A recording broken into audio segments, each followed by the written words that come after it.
There is a name hidden inside the oldest book ever written. Not hidden in code, not buried in footnotes, hidden in plain sight, inside a contradiction so glaring that every scholar who has ever studied the original Hebrew text has had to stop, pause, and ask themselves the same uncomfortable question. The first chapter of Genesis says God created man and woman at the same time, equal from the same breath.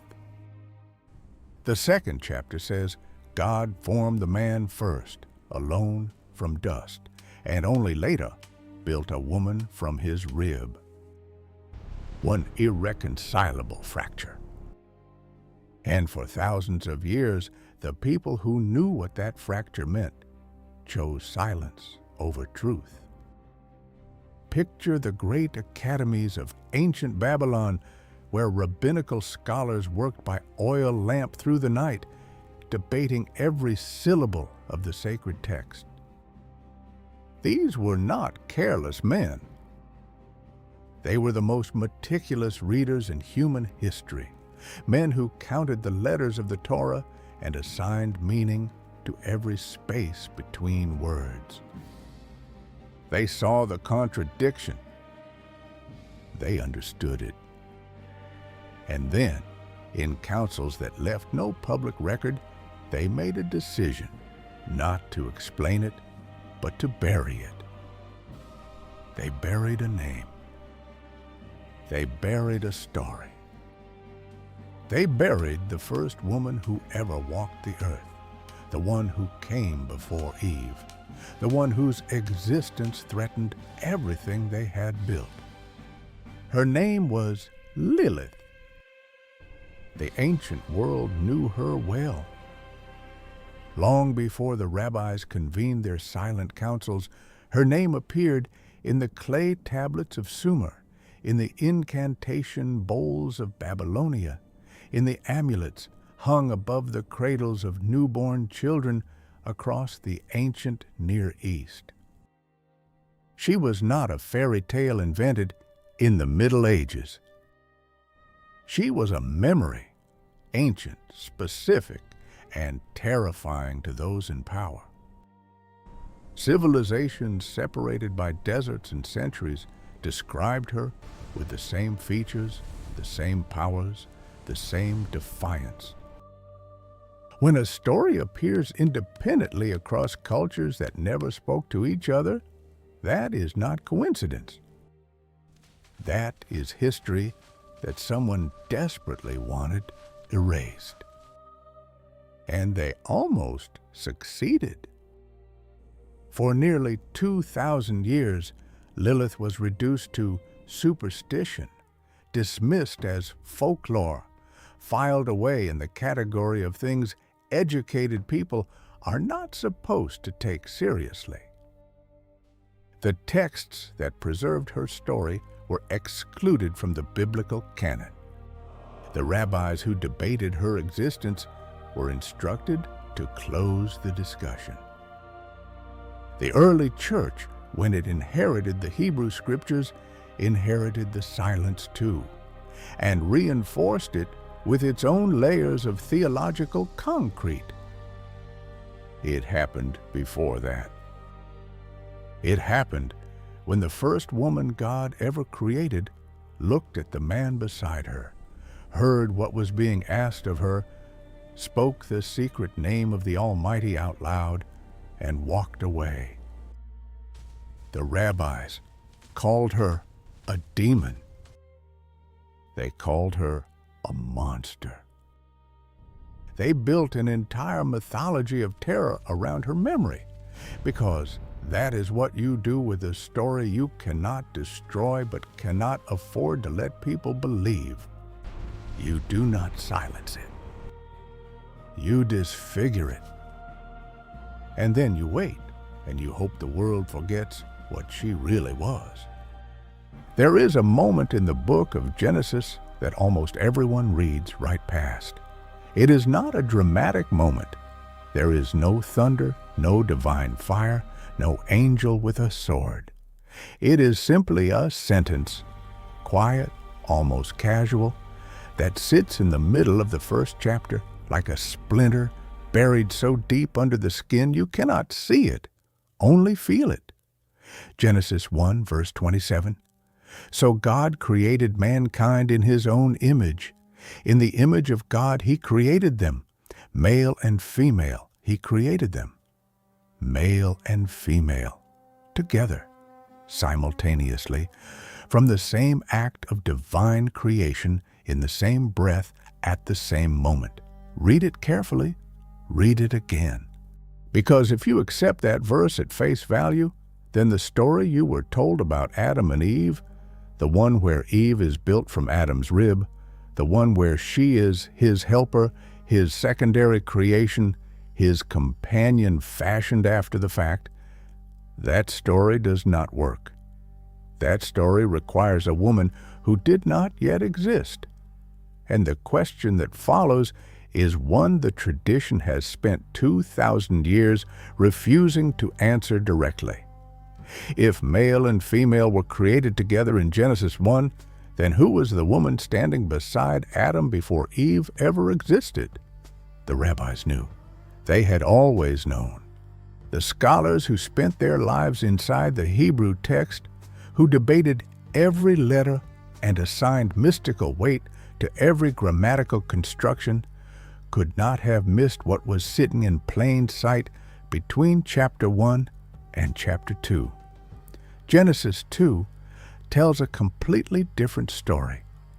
In this version, God forms the man from the dust of the ground, breathes life into his nostrils, plants a garden, places the man inside it, and only then, after observing that it is not good for the man to be alone, creates a companion for him, not from dust, not from the same divine act, from a rib, from the man's own body.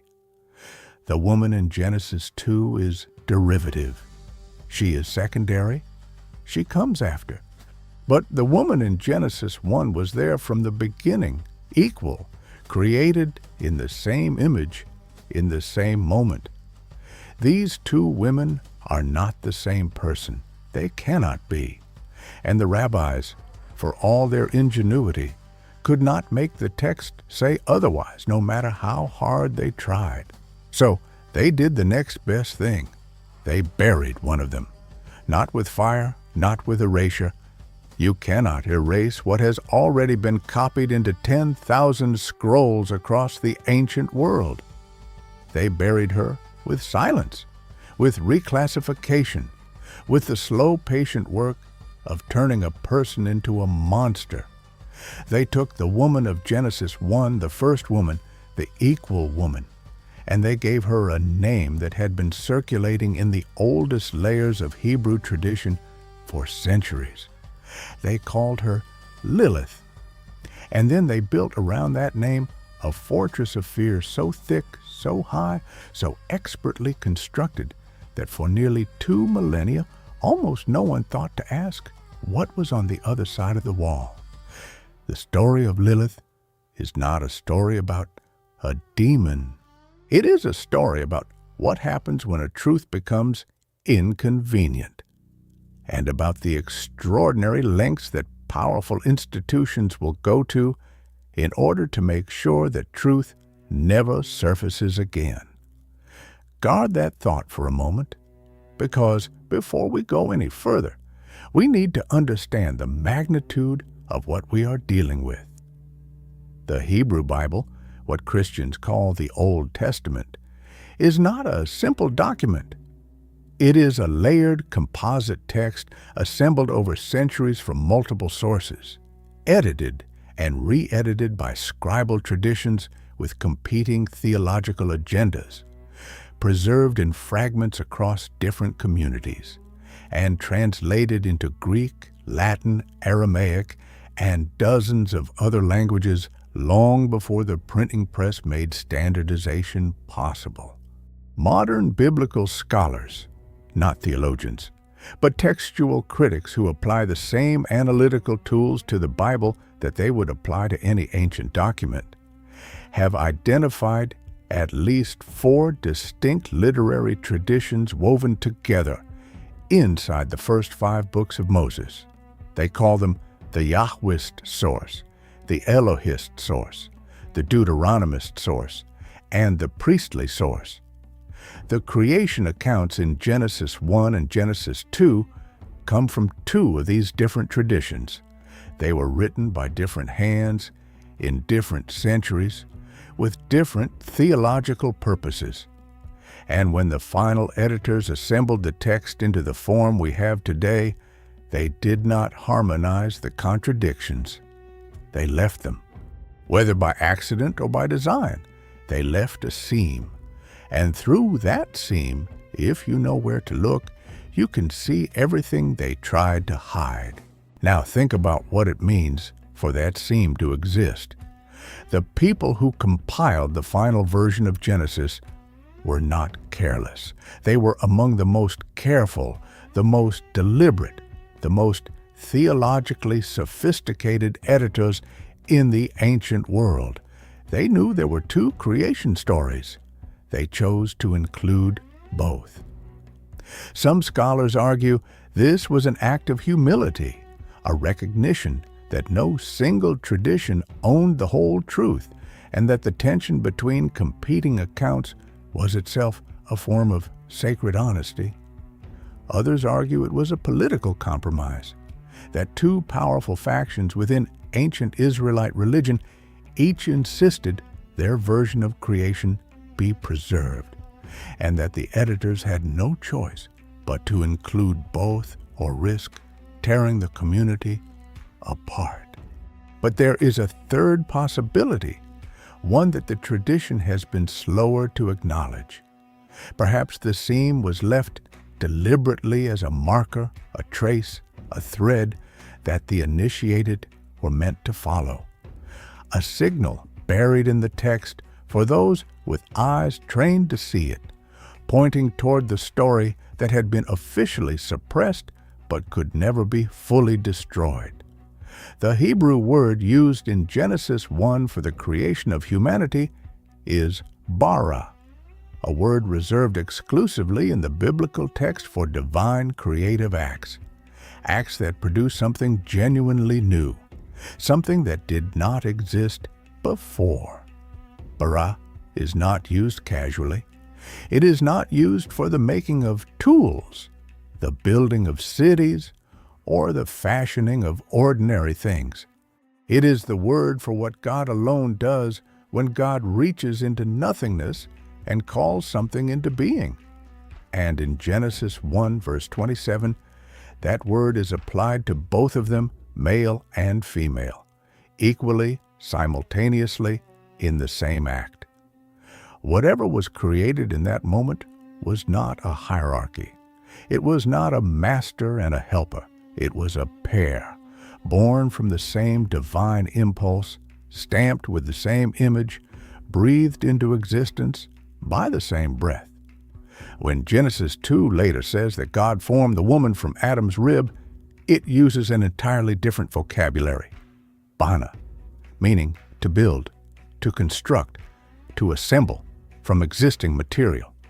One woman was created. The other was constructed. They are not the same woman.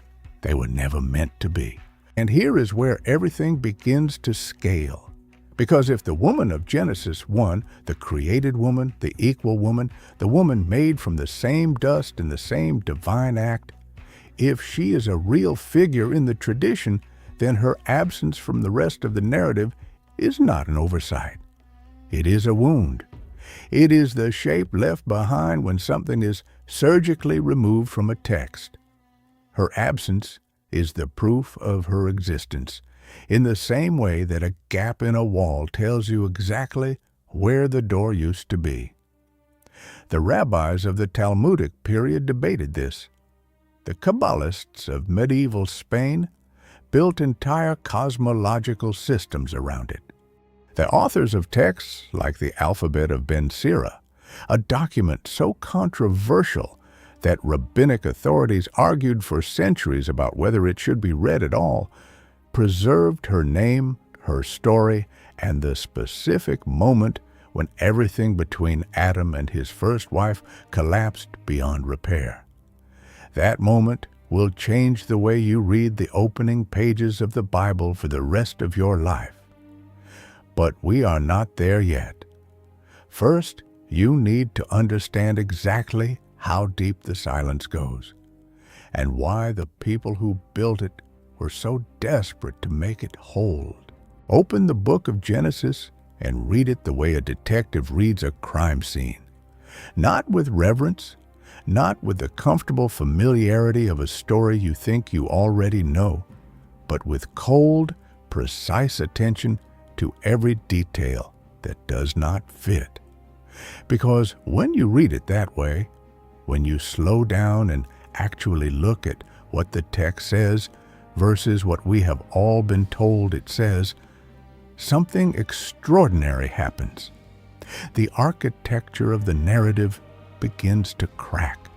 Two voices emerge from inside the same document, speaking in different registers, using different names for God, describing different sequences of events, and arriving at irreconcilably different conclusions about the most fundamental question in the entire tradition. How did human beings come to exist? And in what relationship to each other were they made? This is not a matter of interpretation. This is not a theological dispute about meaning. This is a structural fact, visible to anyone who reads the first 2 chapters of Genesis side by side with honest eyes. And once you see it, you cannot unsee it. Genesis 1 is a cosmic poem. It moves in waves and rhythms in the majestic repetition of a creation that unfolds across 6 days with the precision of a divine blueprint. And God said, and it was so, and God saw that it was good. The language is elevated, formal, architectural. The God who speaks in Genesis 1 is distant and sovereign, operating from above the created order, calling light and darkness and sky and sea and living creatures into existence with the sheer force of divine speech. This God does not walk. This God does not shape things with hands. This God speaks, and reality obeys. And on the 6th day, in a single sweeping act described in 3 parallel lines, this God creates humanity, male and female, together in the divine image, blessed and commissioned to fill the earth.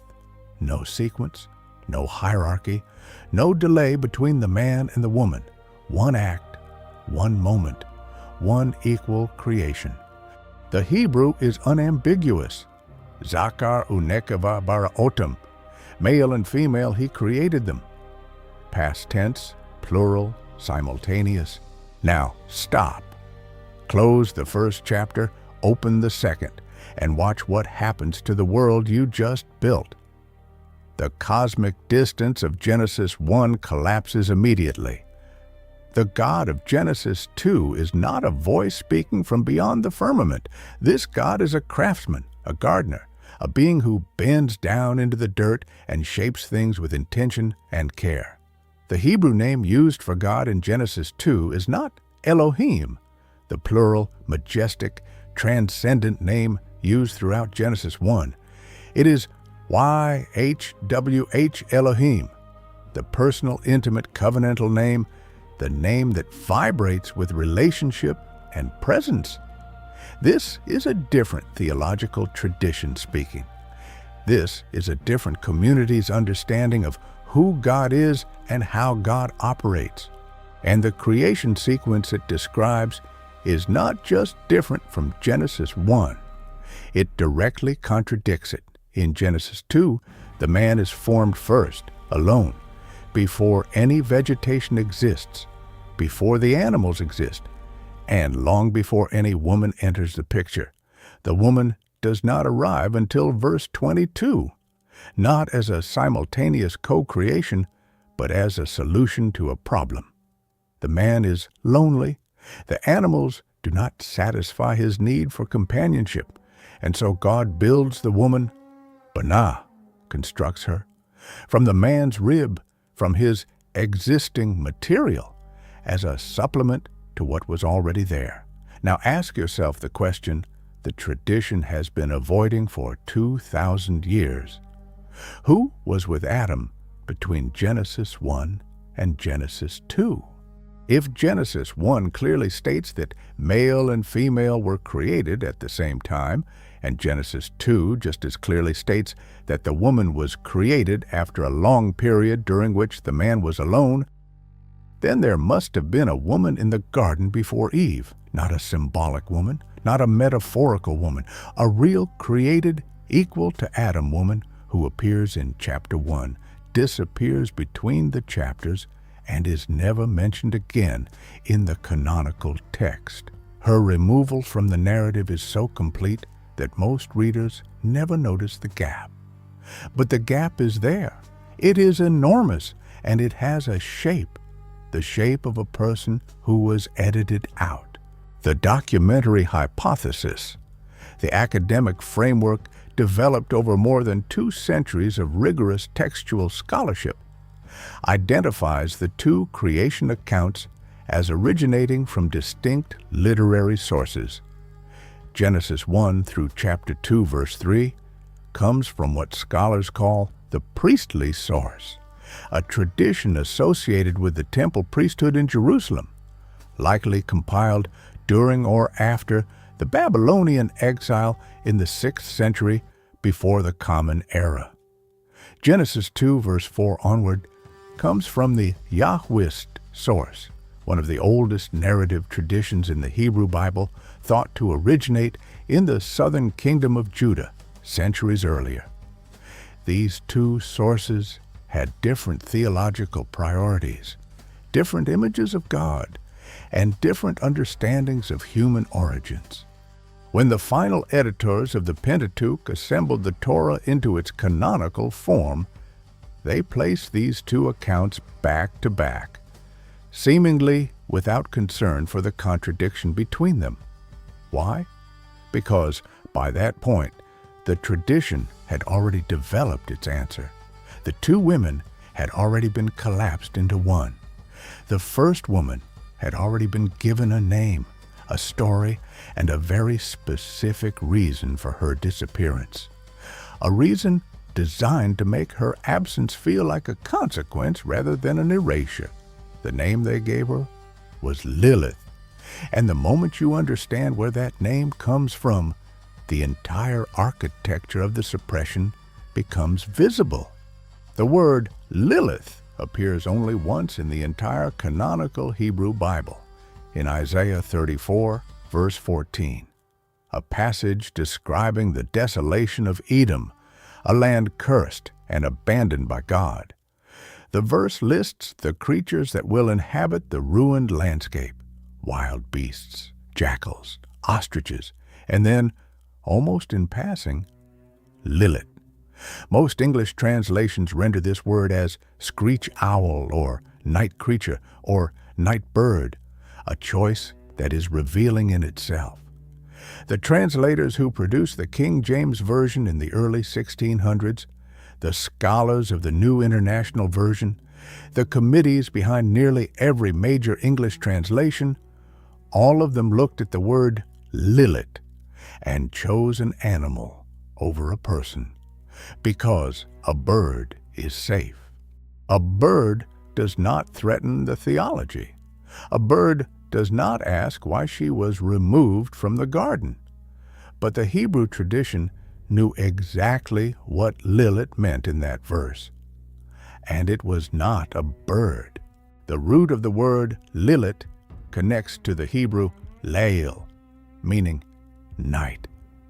She is the creature of the night, the one who belongs to darkness, the one who moves through the world in the hours when order sleeps and something older and wilder takes over. But long before the rabbis formalized her mythology, long before the medieval Kabbalists built their elaborate cosmology around her figure, the name was already old. It was already circulating in traditions that predated the Hebrew Bible's final composition by centuries, traditions that the scribes who assembled Genesis knew, traditions that shaped the stories they told and the silences they kept. The contradiction between the two creation accounts was not an accident that slipped through the editorial process. It was a scar left by the surgical removal of the first woman from sacred history. And scars, no matter how carefully you treat them, always tell the story of the wound. Before she was a demon, before she was a monster, before she was the name whispered over cradles and scratched onto clay bowls as a warning, she was something far more dangerous. She was a memory, a specific, ancient cross-cultural memory that survived in the oldest layers of human civilization. Not because storytellers found her entertaining, but because something real had happened, something so significant that communities separated by deserts and centuries and oceans all felt compelled to record it in their own way. The history of Lilith does not begin in a medieval rabbinical academy. It does not begin in the mystical texts of Kabbalah or in the fevered imagination of a single tradition trying to explain a theological inconvenience.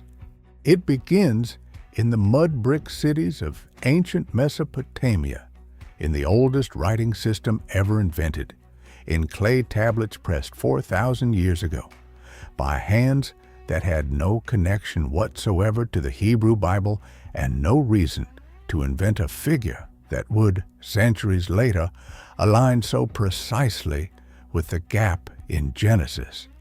When the archaeology speaks this clearly, the only honest response is to listen. The city of southern Mesopotamia, approximately 2,000 years before the Common Era, archaeologists excavating the region in the early 20th century uncovered layer after layer of artifacts belonging to the Sumerian civilization, the oldest complex urban culture ever documented, a society that invented writing, codified law, built monumental architecture, and developed mythological traditions of extraordinary sophistication. Among the texts they recovered were a series of incantations and protective formulas directed against a class of nocturnal female demons. The Sumerians called them Lil spirits, creatures of the air and the night, associated with wind, with darkness, with the liminal space between the ordered world and whatever existed beyond its edges. One figure in particular appeared with striking consistency. A female entity described as beautiful, winged, dangerous, and fundamentally uncontrollable. She did not submit to the order of the household. She did not accept the boundaries assigned to her. She moved through the night according to her own will, and she was considered especially threatening to newborn children and to men who slept alone. Her name in the Sumerian tablets was Lilith. There is a text that the rabbis could not destroy and could not fully endorse. A text so uncomfortable, so theologically destabilizing, that for centuries the scholars who encountered it were not sure whether to laugh at it, condemn it, or quietly set it aside and hope no one asked too many questions. It is called the Alphabet of Ben Sira, and it is one of the strangest documents in the entire history of Jewish literature. Written somewhere between the 7th and 11th centuries of the Common Era, though drawing on oral traditions that are considerably older, it takes the form of a collection of proverbs and stories attributed to the sage Ben Sira, a figure from the 2nd century before the Common Era, whose more respectable writings were already part of the deuterocanonical literature. The alphabet borrows his name and then proceeds to put into his mouth a series of narratives so provocative, so subversive, and so theologically explosive that modern scholars still debate whether the text was intended as serious religious teaching, as satirical commentary on rabbinic authority, or as something else entirely. A deliberate act of preservation disguised as entertainment, designed to keep alive exactly the stories that the official tradition was determined to silence. Whatever the author's intention, the result is the most detailed account of Lilith's origin ever committed to writing. And once you read it, the silence of the canonical text becomes impossible to explain as anything other than a cover-up. The story begins, as all the most dangerous stories do, with a question that sounds simple. King Nebuchadnezzar of Babylon, according to the alphabet's framing narrative, asks the young Ben Sira to explain why his newborn son has fallen ill, specifically why the child seems to be menaced by an invisible nocturnal threat. Ben Sira responds by telling the king the story of Lilith, and the story he tells is this. When God created Adam, God did not create him alone. God created a companion for him at the same time, from the same earth, using the same dust. The Hebrew word is Adamah, the ground, the soil, the red clay from which Adam himself had been formed. This first woman was not built from Adam's rib. She was not assembled from his material. She was created independently from the same source material as her husband, in the same act, by the same divine hand. Her name was Lilith. And from the very first moment of her existence, she understood something about herself that Adam did not yet understand about her, that she was his equal, not his helper, not his companion in the subordinate sense the tradition would later insist upon. His equal in the fullest possible meaning of that word, created from the same substance, brought into being by the same breath, answerable to the same God and to no one else. The conflict between Adam and Lilith did not take long to emerge. The alphabet describes it with a directness that is almost jarring.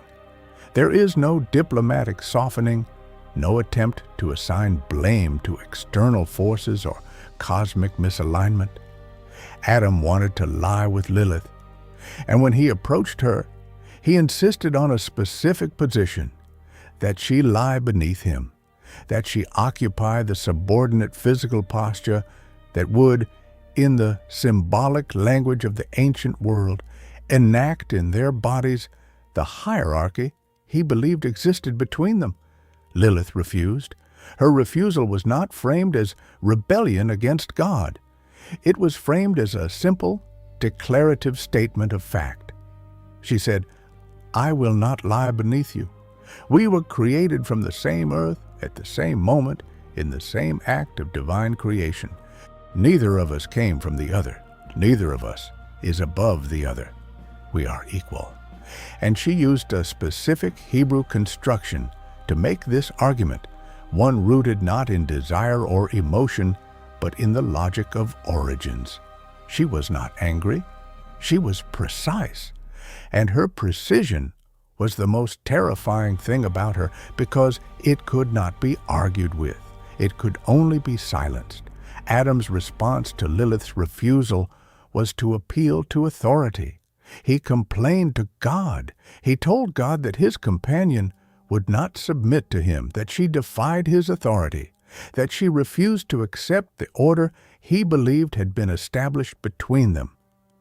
And God, and here is the part of the story that the tradition has never fully processed, God did not immediately vindicate Adam. God did not appear in the garden with thunder and correction, declaring that Lilith was wrong and that Adam's understanding of the hierarchy was right. Instead, according to the alphabet, God sent 3 angels to retrieve Lilith and return her to the garden. Their names were Senoi, Sansanoi, and Samangaloth, names that would later be inscribed on protective amulets hung above the beds of newborns across the Jewish world for more than 1,000 years. The three angels were dispatched not as divine enforcers executing a judgment, but as negotiators, as messengers sent to persuade Lilith to come back, which means at this point in the story, God had not yet ruled against her. The question of whether she was right or wrong was still in some sense open. Lilith did not wait for the angels. She had already spoken the name. This is the detail that transforms the entire story from a domestic dispute into a cosmic event.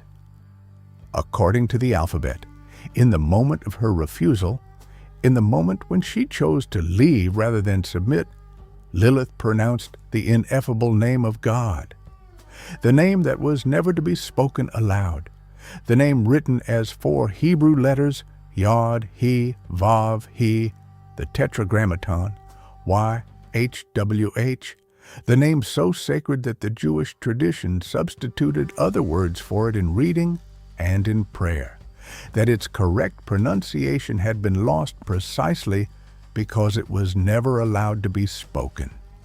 Lilith spoke it, clearly, deliberately, in full knowledge of what she was doing. And the moment she did, she rose into the air and left the garden. She did not sneak away. She did not flee in shame. She pronounced the most powerful word in existence and used it as a door. She left through the name of God itself into the wilderness beyond Eden to the shores of the Red Sea. And she did not come back. The three angels found her there. They delivered God's ultimatum, returned to Adam, or face the consequence of 100 of her children dying every day. The number is specific, and its specificity is important. This is not the vague language of myth. This is the precise vocabulary of covenant and law, the language of negotiated terms. Lilith's response to the ultimatum has 2 parts, and both parts are essential to understanding why the tradition buried her so thoroughly. First, she refused to return. She told the angels directly, "I was created for the purpose of harming newborn children," and in this statement, scholars have long recognized not a confession of demonic intent, but a bitter acknowledgement of what she was being transformed into by the tradition that rejected her. She was not born a demon. She was being made into one by the story being written about her. Second, she made a counteroffer. She told the angels that she would not harm any child protected by an amulet bearing the names of the 3 angels who had been sent to retrieve her. In other words, the woman who had refused to submit to Adam's authority was now negotiating the terms of her exile with God's messengers. And God's messengers accepted her terms. That is not the behavior of a demon. That is the behavior of a sovereign. And that sovereignty is precisely what the tradition could not allow to stand. There is a question buried inside the story of Lilith that the tradition never wanted you to ask. Not the question of where she went or what she became or why the rabbis feared her. Those questions have answers, uncomfortable answers, but answers nonetheless. The question the tradition truly dreaded is simpler and more devastating than any of those. Was she right? Was Lilith's refusal, her declaration of equality, her invocation of the divine name, her decision to walk away from Eden rather than accept a subordinate position she had not been created to occupy, was that refusal theologically justified? Because if the answer is yes, even partially yes, even yes in principle, if not in practice, then the entire edifice of patriarchal religious law that was built on the foundation of Adam's authority over Eve begins to tremble, not crack. Tremble.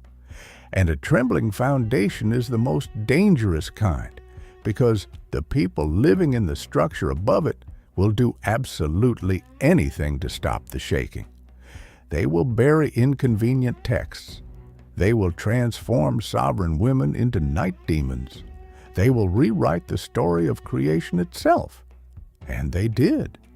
To understand why Lilith's refusal was so theologically catastrophic, you need to understand what she actually said, not the summary, not the tradition's interpretation of it, but the specific logical argument she made in the moment of conflict. She did not say, "I refuse because I am stronger than you."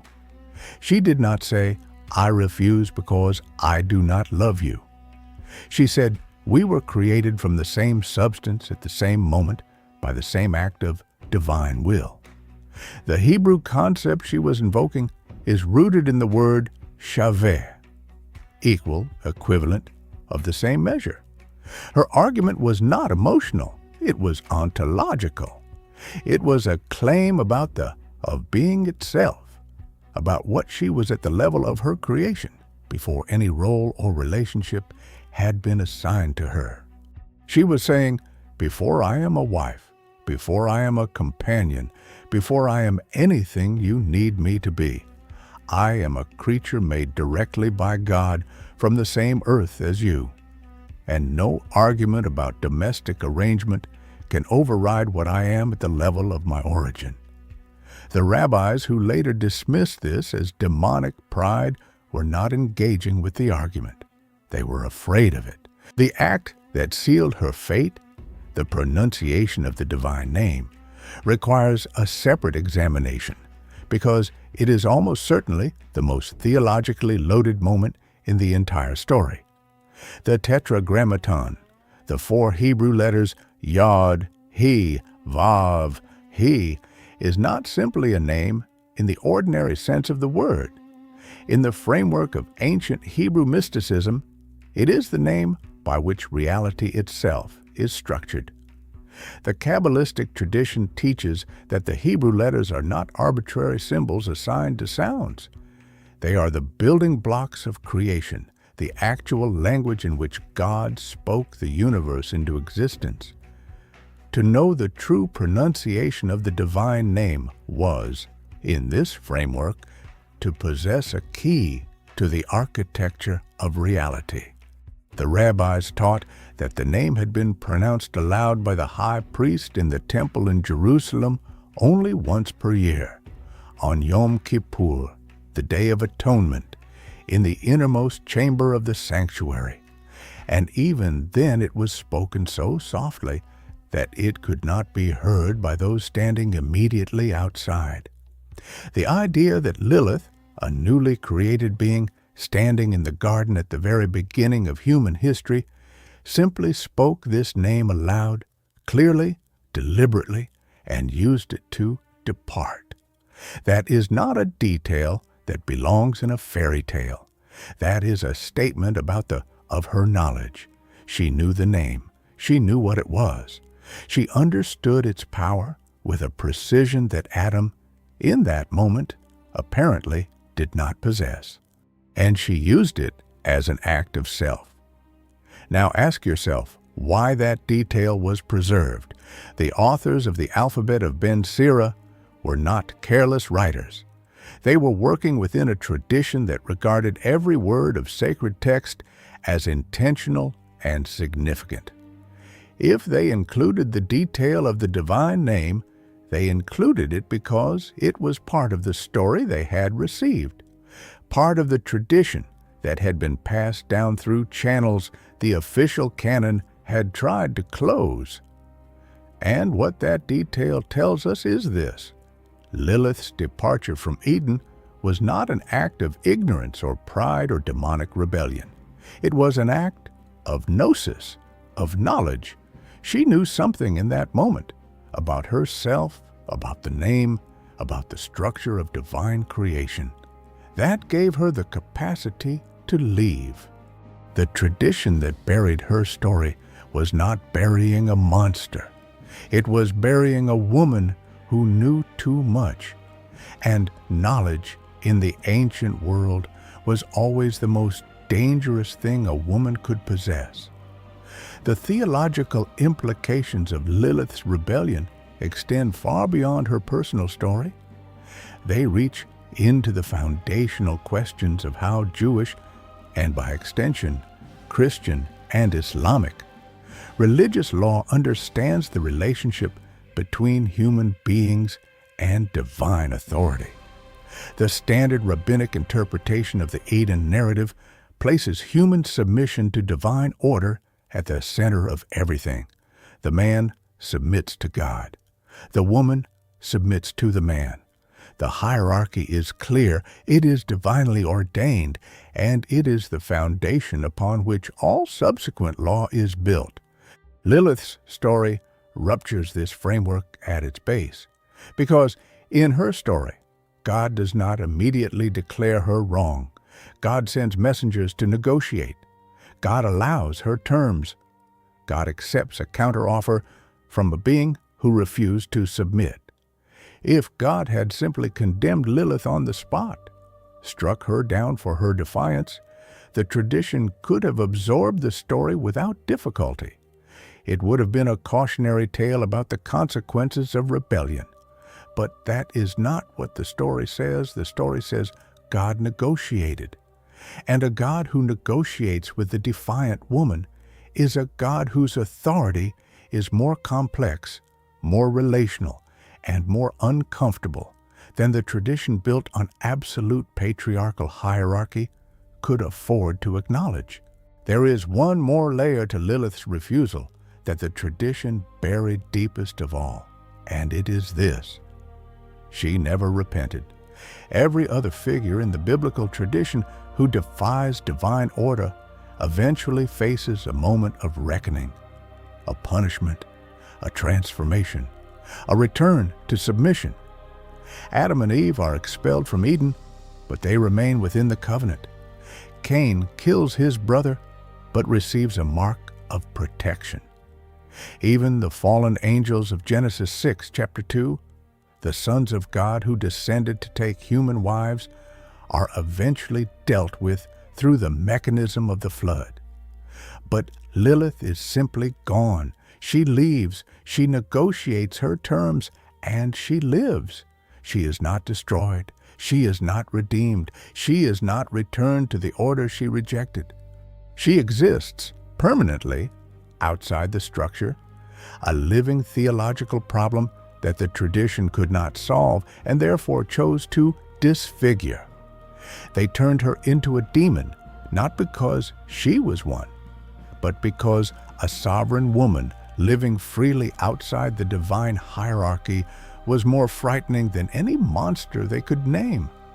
And the name they gave her, the mythology of terror they built around her memory, was not a description. It was a confession of exactly how much she scared them. Something happened to Lilith between the garden and the page. The woman who left Eden, precise, sovereign, theologically grounded, armed with the divine name and the unshakable logic of her own origins, does not arrive in the medieval mystical tradition intact. What arrives instead is something almost unrecognizable, a creature of pure horror, a seductress who visits men in their sleep and draws from them the seed that becomes demons, a strangler of newborn infants in their cradles, a queen of the night who rules over legions of dark spirits and delights in the suffering of the innocent. The transformation is so total, so extreme, so carefully constructed that it could only have been deliberate. You do not accidentally turn a theological argument into a monster.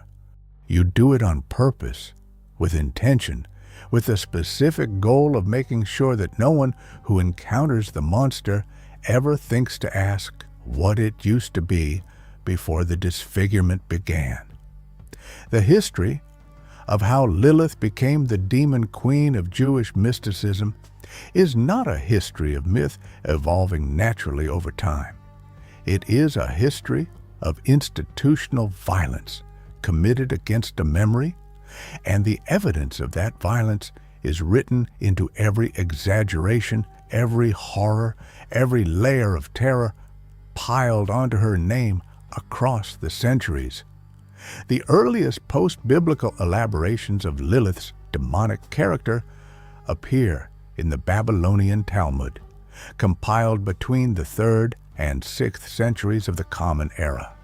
The references are sparse and elliptical, a warning in Tractate Eruvin that a man should not sleep alone in a house, lest Lilith take hold of him, a passage in Tractate Shabbat connecting her to a specific type of dangerous wind, a brief mention in Tractate Niddah associating her with a class of births considered spiritually irregular.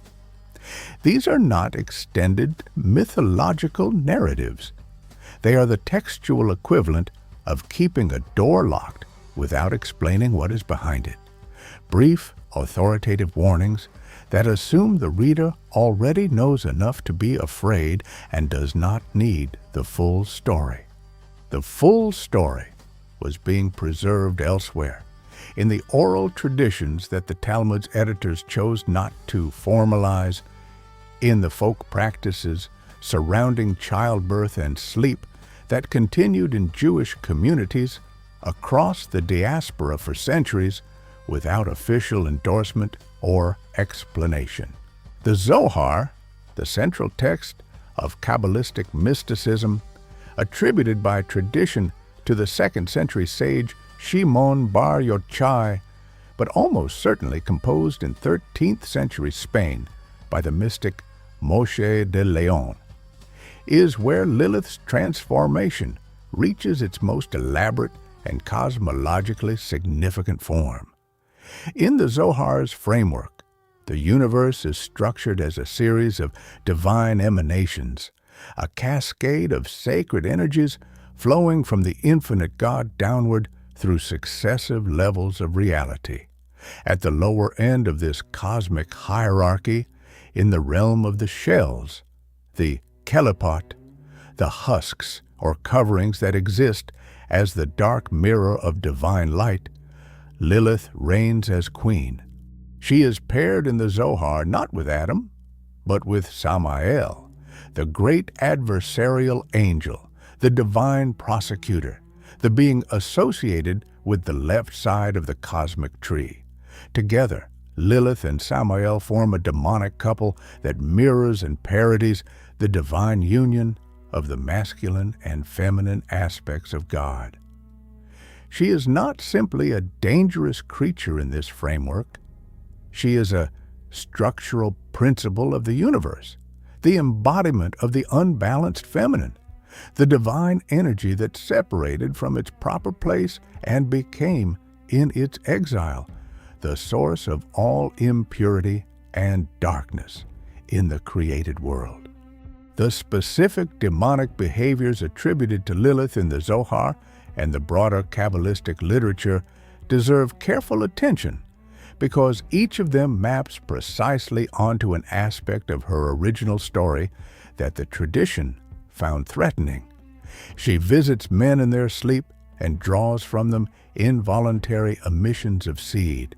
And from this seed, the tradition says, she creates legions of demon children called Lilin.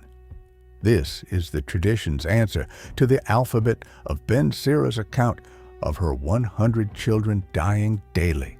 She compensates for the loss by generating new demonic offspring from the seed of sleeping men. She seduces the righteous. She tempts the holy. She appears beautiful to those she intends to destroy, and her beauty is the precise inverse of the danger she carries. Consider what this mythology is actually saying beneath its surface horror. Lilith, in life, refused to be physically beneath Adam.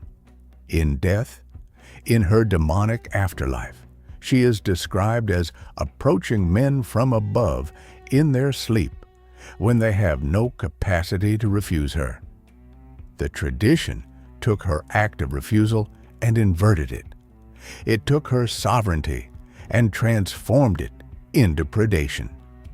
Every terrifying attribute assigned to the demon Lilith is the dark mirror image of a legitimate attribute of the woman Lilith. Her independence became danger. Her knowledge became seduction. Her freedom became a weapon against the sleeping and the vulnerable. The material evidence of Lilith's terror is not limited to manuscripts and mystical treatises.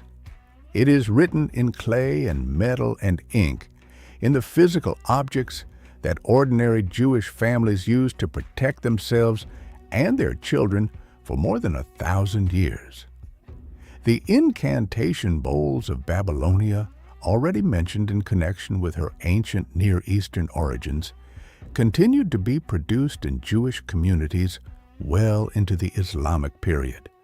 Ceramic vessels inscribed with spiraling Aramaic text that bind Lilith by name, command her departure, invoke the names of protective angels, and sometimes depict her in chains at the center of the bowl's base.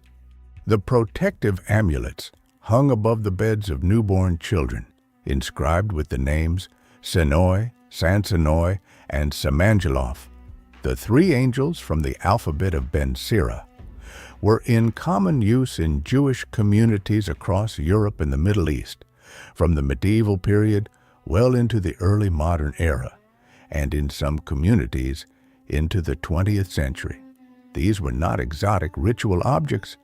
They were practical household items, as ordinary and necessary as a lock on a door.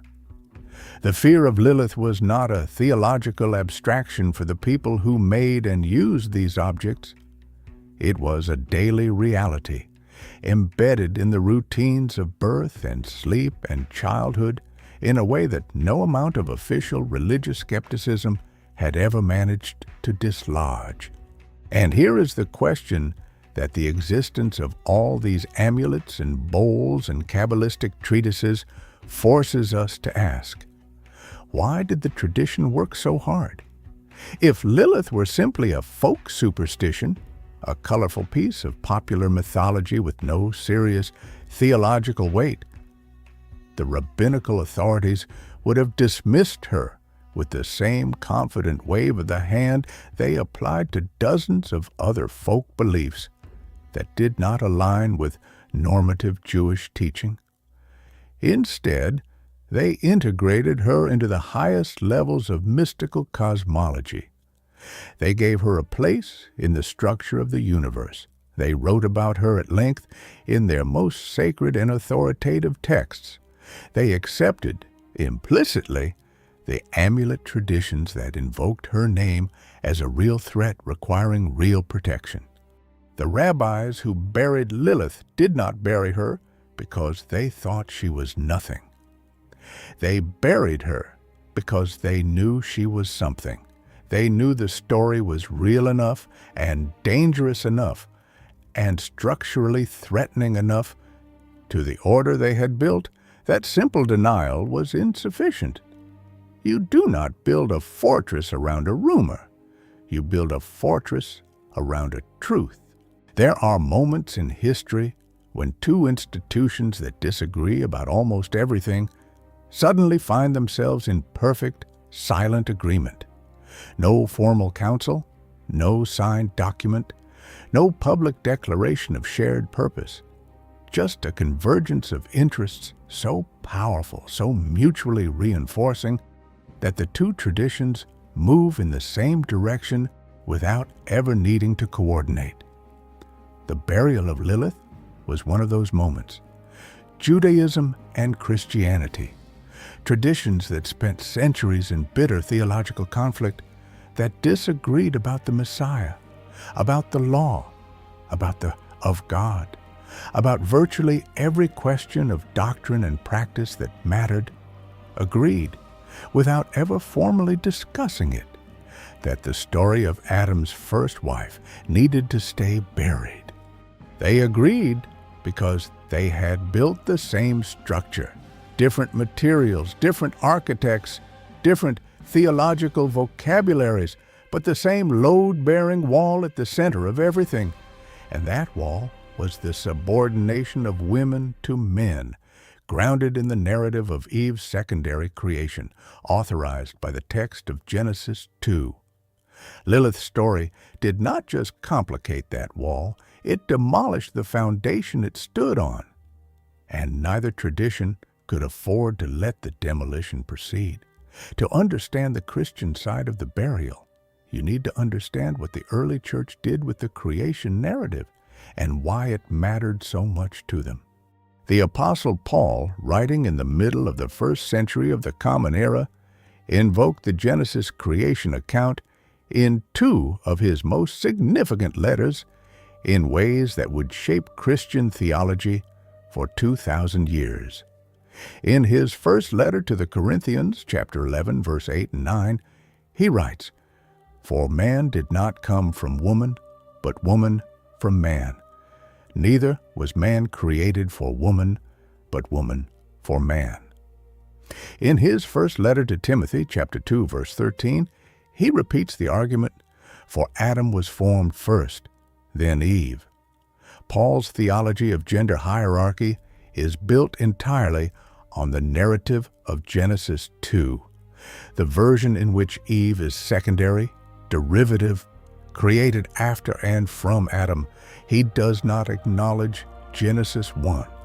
He does not grapple with the simultaneous creation of male and female. He builds his entire theological argument about the proper ordering of men and women in the Christian community on the foundation of a single, specific creation account. And that account requires that the woman of Genesis 1 not exist, not be acknowledged, not be permitted to surface and complicate the argument. The existence of Lilith was not merely a Jewish problem. It was a Pauline crisis waiting to happen.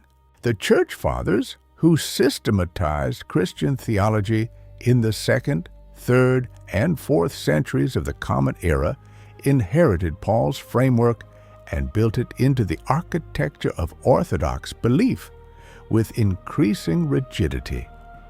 Tertullian, writing in the late 2nd century, addressed women directly with a condemnation so sweeping it bears careful reading. He told women that they were each an Eve, that the sentence of God upon their sex lived on in their generation, that they were the devil's gateway, the unsealer of the forbidden tree, the first deserter of divine law. Tertullian was not a peripheral figure. He was one of the most influential theologians in the early church, and his framing of Eve, and by extension all women, as the origin point of human sin and the proper object of religious suspicion, became embedded in the Western theological tradition in ways that shaped law, culture, and the lived experience of women for more than 15 centuries.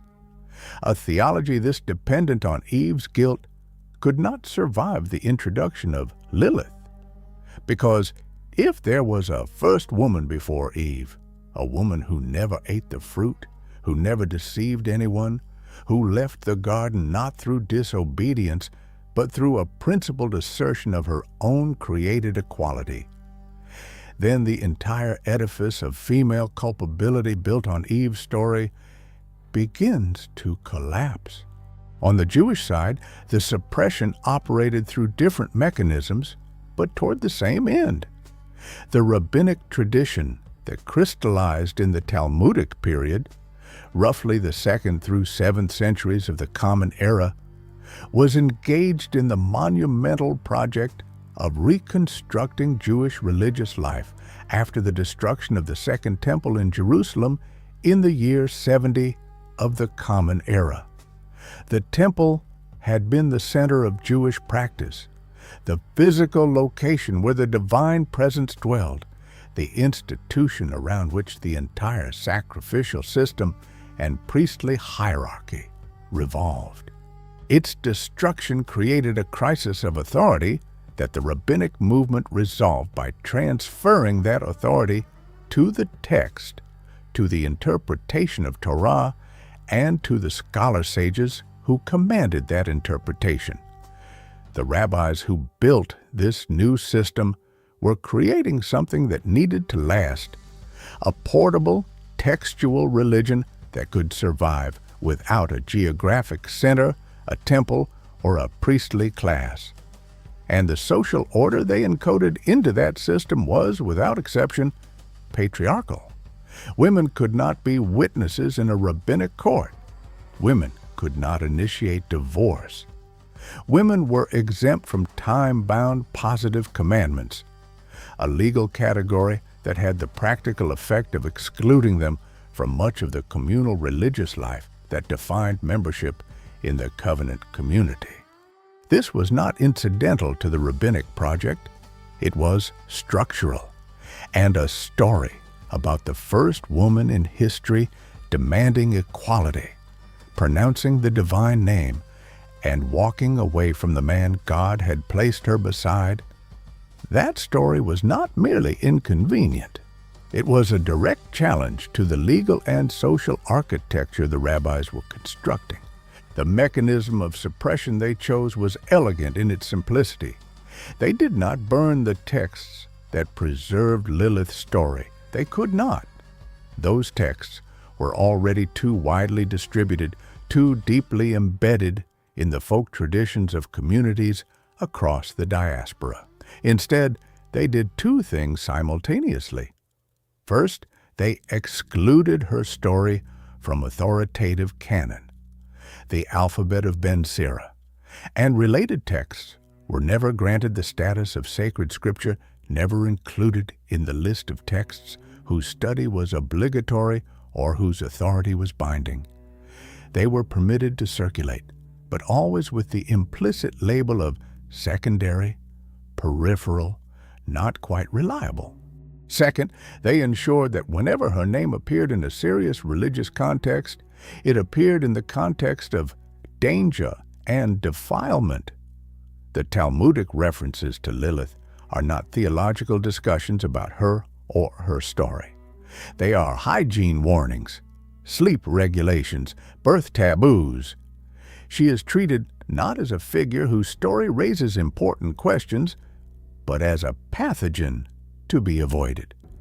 The effect of this double strategy, marginalization of the texts, defilement of the name, was to ensure that any Jew who encountered Lilith did so with fear rather than curiosity, with the instinct to protect rather than the instinct to investigate. And then there is the question of timing, the question of why the suppression intensified so dramatically in the medieval period, precisely when the Kabbalistic tradition was simultaneously preserving and elaborating her mythology in unprecedented detail. The answer lies in the social pressures of the medieval world. Jewish communities in Christian Europe were living under conditions of extreme legal vulnerability, subject to expulsion, forced conversion, massacre, and the constant threat of being accused of practicing forbidden arts. In this context, anything that could be used by hostile outsiders to portray Jewish religion as demonic, as secretly devoted to dark powers, as fundamentally incompatible with civilized Christian society, was a liability of the most dangerous kind. Lilith, a figure already associated in popular imagination with night demons, child murder, and sexual predation, was precisely the kind of material that could be weaponized against Jewish communities by people looking for an excuse. The rabbis, who most forcefully emphasized her demonic in the medieval period, were not simply expressing theological conviction. They were performing a kind of damage control, transforming a suppressed theological figure into an officially acknowledged but thoroughly demonized danger, something their communities were known to fear and fight against, rather than something they were suspected of venerating. They buried her under layers of monster, precisely so no one would look beneath the monster and find the woman. There is a verse in the book of Isaiah that almost no one reads carefully.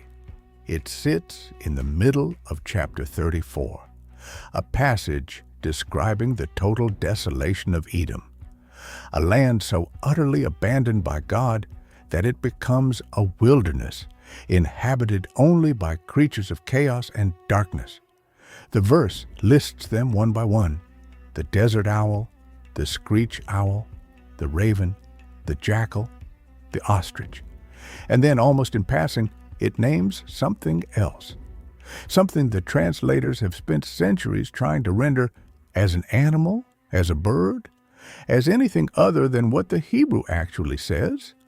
The word is Lilith, and in the context of a passage describing the complete unraveling of a civilization, the return of primal chaos, the reversal of every order God had established, the presence of that name is not incidental. It is a signal, a marker placed deliberately in a prophetic text to tell those with eyes to read it that the story of the first woman is not finished, that she does not stay buried, that at the end of days, when the structures built on the suppression of the original creation begin to collapse, she will be there, in the ruins, waiting. The rabbis saw it. The Kabbalists saw it. And then they looked away because what it implied was almost too large to contemplate. The Dead Sea Scrolls, discovered between 1947 and 1956 in the caves above Qumran, near the northwestern shore of the Dead Sea, represent the most significant archaeological find in the history of biblical scholarship. Among the hundreds of manuscript fragments recovered from those caves were texts that had been entirely unknown to the modern world: sectarian documents, biblical commentaries, hymns, and rule books belonging to the Jewish community that had lived and written at Qumran in the 2 centuries before and during the time of Jesus. One of those texts, known to scholars as the Songs of the Sage or the Exorcism Hymns, contains explicit references to Lilith by name, describing her as a figure to be bound and expelled in the context of end times spiritual warfare. This is not a folk amulet. This is not a superstitious household practice. This is a text produced by one of the most rigorously theological Jewish communities of the Second Temple period, a community that devoted its entire existence to preparing for the final divine intervention in human history. And that community placed Lilith inside its eschatological framework, inside its understanding of how the last days would unfold. She was not for them simply a danger to sleeping men and newborn children. She was a figure of the end, a presence associated with the final unraveling. Now hold that thread and pull it forward across 2,000 years. Jesus of Nazareth, speaking to his disciples about the signs of the end of the age, used a specific and deliberate historical comparison that has haunted biblical scholars ever since. In Matthew 24, verse 37, he said, "As it was in the days of Noah, so it will be at the coming of the Son of Man." He did not say, "as it was in the days of Abraham, or the days of Moses, or the days of David." He reached back to the specific moment in the Genesis narrative when the corruption of the created order reached its maximum point, when the boundary between human and something else was crossed so catastrophically that God judged the entire world and began again. The days of Noah. And what characterized those days according to Genesis 6, verse 1 through 4. The sons of God came down to the daughters of men. The boundaries between the divine and the human, the natural and the supernatural, the created and the transgressed, those boundaries dissolved.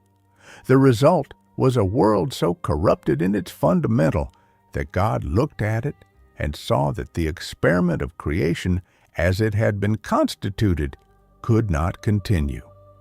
Does that sound familiar? Does it sound like any era you can name? Today, in the early decades of the 21st century, the human species possesses something it has never possessed before in its recorded history: the ability to rewrite the code of life itself. CRISPR gene editing technology, developed and refined in the second decade of this century, allows scientists to edit the DNA of living organisms with a precision and ease that would have seemed like fiction one generation ago. The first gene-edited human babies were announced in the year 2018 when a Chinese scientist named He Jiankui modified the embryos of twin girls to make them resistant to the HIV virus. The scientific community responded with horror, not because the technology failed, but because it worked, because the line had been crossed, because the boundary between what human beings are born as and what human beings can be engineered to become had been permanently dissolved, and no international agreement, no regulatory framework, no institutional consensus about ethics had been strong enough to stop it. Transhumanist philosophers openly argue that the next stage of human evolution will not be biological, but technological, that consciousness will be uploaded, that genetic limitations will be overcome, that the distinction between human and post-human is not a warning, but a destination, as it was in the days of Noah.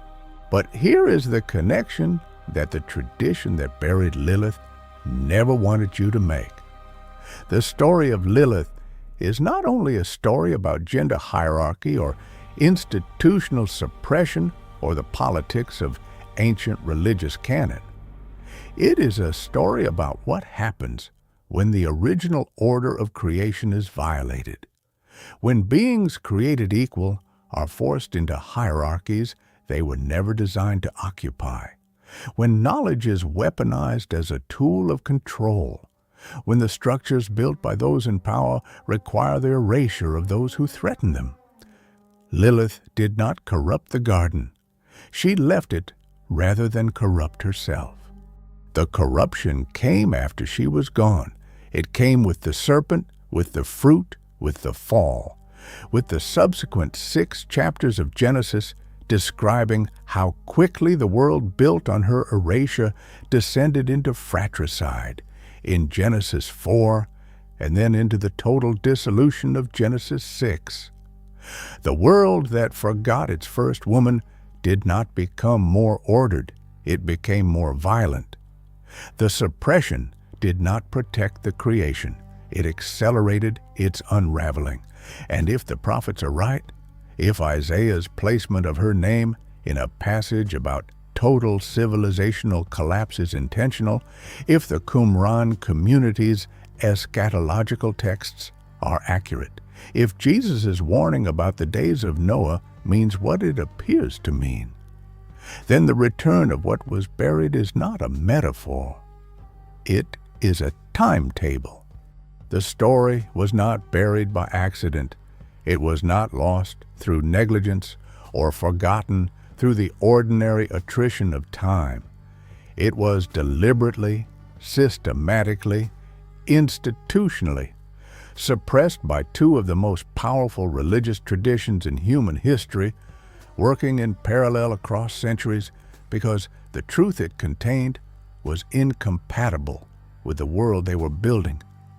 And yet, here it is, preserved in clay bowls and disputed manuscripts in the margins of texts that were almost destroyed.